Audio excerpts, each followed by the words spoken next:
Hi, I'm Terry Kimball, President and CEO here at the Chandler Chamber, and with me today is Representative Stacey Travers, who is running for re-election in Legislative District 12 for the House. So welcome. Good morning. So let's talk a little bit about your decision to rerun for office. Why? Well, I came to the legislature because I want to try to create a better future for my children and for future generations and for us here in the present as well. And I have been very lucky. I came into this role very pragmatically and appreciate all my colleagues who are there for the same reasons, right? Trying to make their communities better and trying to build a better future for their friends and families. And so I ran and I won, and I have kept my promise. I have been the most successful freshman Democrat. I've passed the most legislation, passed unanimously both chambers, both parties, since 1990. And so the reason I'm running for re-election is because I feel that I'm creating some kind of a difference here in the state. And as long as I can continue to do that, then I would like to remain in office to move Arizona forward. I love that. So let's talk about what you feel is the biggest challenge facing your district within the next couple of years. Well, when we knock on doors and when we speak to folks, it tends to be, pretty much things like education, water, housing, and creating opportunities for Arizonans so that they can continue to grow their families and have an opportunity to be successful, however they want to define that. And we're trying to make that happen. I think the biggest obstacle is trying to herd cats. So everybody has maybe a different opinion on how we're going to get there, and it's sort of talking to everybody and trying to come up with some sort of compromise that moves Arizona forward, because you can't always get what you want, but if you can come to some agreement and some compromise, then it's been worth it. So I think the biggest challenge for the district is trying to talk to people and listen to people and get to somewhere where you're managing to represent everybody in your constituency. So one of the things that the Chandler Chamber, we represent about 172,000 employees here within the Chandler community. So how will you foster or continue to foster a positive relationship with the Chandler Chamber? Well, I've tried to be very involved in as much as I can, given the time constraints. I've come to the How We Stand go-overs when it's time. I'm very happy, always happy to be asked to come and explain what we're doing legislatively to help the business community and constituents understand what we're trying to do in terms of moving Arizona forward in terms of economic growth. And the relationship that I've built with the chamber, I feel, is one of mutual respect and support. I love what you guys are doing. That's not just a platitude. Even when I can't attend, I still get the emails. You guys are doing so much and are so involved in the community, and not just for big businesses, also for small ones. And I think that's really important in terms of the landscape of a community. You need to have as many mom and pop shops as you do to have the accessibility of a big box store. And it's fostering that relationship that allows me to understand how that synergy works. So mom and pop and big box, public and private partnerships, being involved and communicating with Chandler Chamber helps me understand when we get to the state level how I can best facilitate that legislatively without necessarily any kind of broad overreach. I'm very much for local control, and I think that each community knows what's best for it. And want to make sure that I respect that. We can see how a lot of preemptive legislation has already been quite detrimental to cities and to various states. And it's having that line of communication and fostering those relationships that's really important to me, and that's why I try to support Chandler Chamber as much as I can. Thank you. So this last legislative session, we had over 1,700 bills that were introduced.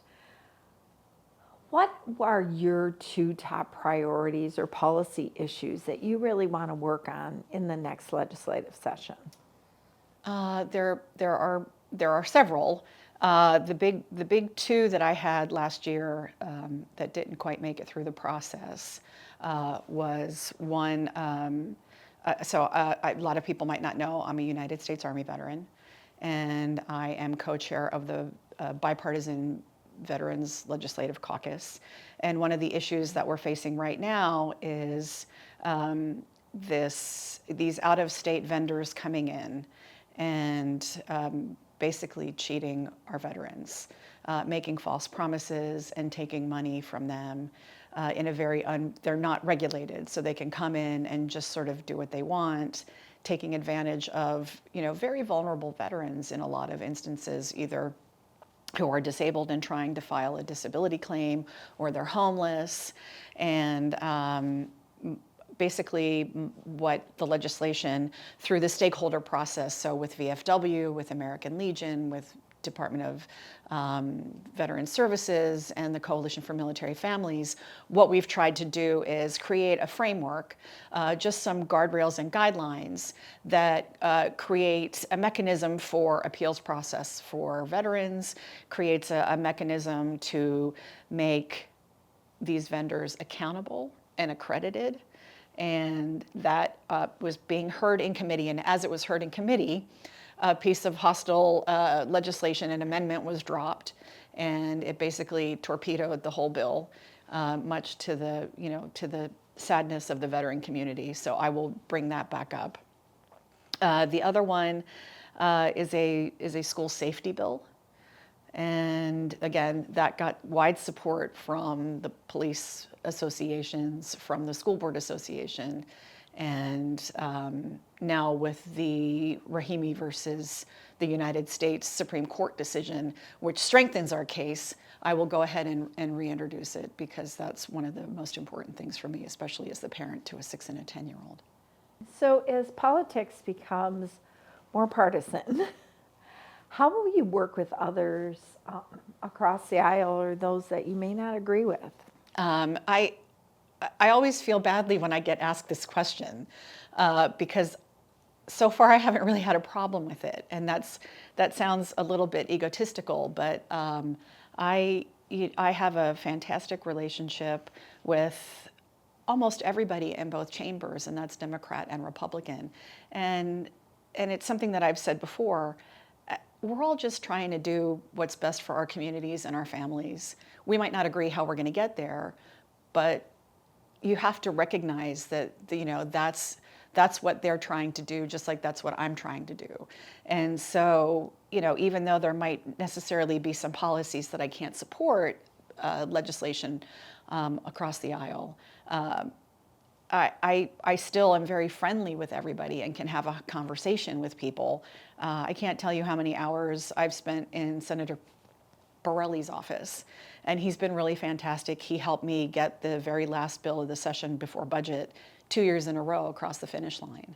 And I've always had a good relationship, even with some Freedom Caucus members. They're just trying to do their best for their communities. And I think they recognize that. I have always tried to legislate with honesty and honor and integrity. And I think if you ask all my colleagues, they will tell you that I've always tried to do the most honorable thing. I've never lied to anybody. I've always been forthright. And I think that goes a long way into creating the trust that you need in order to be able to walk across the aisle and speak to somebody and say, hey, I have this piece of legislation, and if there are things that you don't like about it, tell me, and let's see what we can work on it together. Or somebody will come to me and say, I have this piece of legislation, and I can at least, talk it through with them, take them down whatever rabbit hole they need to go through, and then say, is this something that you want? I have great relationships with members in LD14 and LD13. And as I said, I respect everybody that I work with. So you've got a lot to do down there at the legislature. How will you maintain fiscal responsibility and prioritize smart allocation of monies down there? Because there's only so much to go around. I very much agree with you. As each legislator, excuse me, is sort of assigned to their committees. I'm not really part of the appropriations committee, so I don't really have that much impact or input into what happens. I can sort of voice my opinion and make sure that, my districts get their money, but I'm also very cognizant of making sure that, everybody has an opportunity to have some sort of fiscal representation. I have voted no on the budget 2 years in a row. I very much didn't agree with the one-time $1 billion spending 2 years ago, which I thought was very frivolous and had a lot of pork in it. And again, this year, I felt that there were issues with how we allocated our finances in this budget that I didn't agree with, and I thought we could do better. I am a fiscal conservative. I'm not a big fan of government overreach and government overspending, and I think we do need to be a lot more cognizant of how we spend our money, but there are some things that we have to spend our money on. Education being one of them. It's, if you don't fund education, then you don't have an educated workforce. It's what are we building towards? We're building towards a strong Arizona economy. We're building towards economic growth.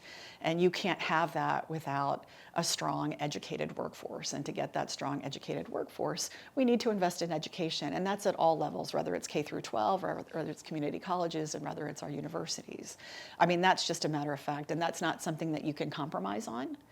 It's something that needs to be recognized and something that needs to be nurtured. We're doing some great work with apprenticeship programs, which, having lived in Europe for several years, am very envious of. I wish that we could really strengthen our apprenticeship programs, and those investments take money. Do I think we need to have $15 million investments in expanding Prescott Rodeo Days when Prescott doesn't really want that money?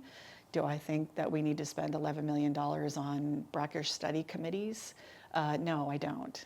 And so I do make sure that my voice gets heard, even though, as I said, I'm not part of the budget negotiations and I'm not part of the appropriations committee. People definitely know how I feel at the legislature on issues. So water is a big issue for Arizona. Do you support or oppose reducing the 100-year water supply requirement? And how do you propose that we balance new development with our limitations on water supply? So I am, by background, I have a BS in geology from the University of Arizona, and I am on the Governor's Water Policy Committee as well as the Natural Resources, Energy, and Water Committee. And I know the smart answer would say, yes, I want to reduce the 100-year water supply. But as a geologist, I have to say that I don't think that we should be doing that right now. The reality is that we have our basins in Arizona, with the exception of one that's in an AMA, all our basin water is being depleted. And that means so are our aquifers. We see other areas in the state that have had water issues so badly that land has subsidized at least 2 feet below index well level. And so we need to be smart. I understand that we have a housing issue and that we need to create more housing for our expanding population. But I think we also need to do it wisely, because water is water. And if you're out of water, you're just out of water. And we haven't found big scale solutions on how to create more water. I mean, I know that we're looking at the Gila River Indian community is trying something with solar panels over their canals that will create, some sort of very small water supply.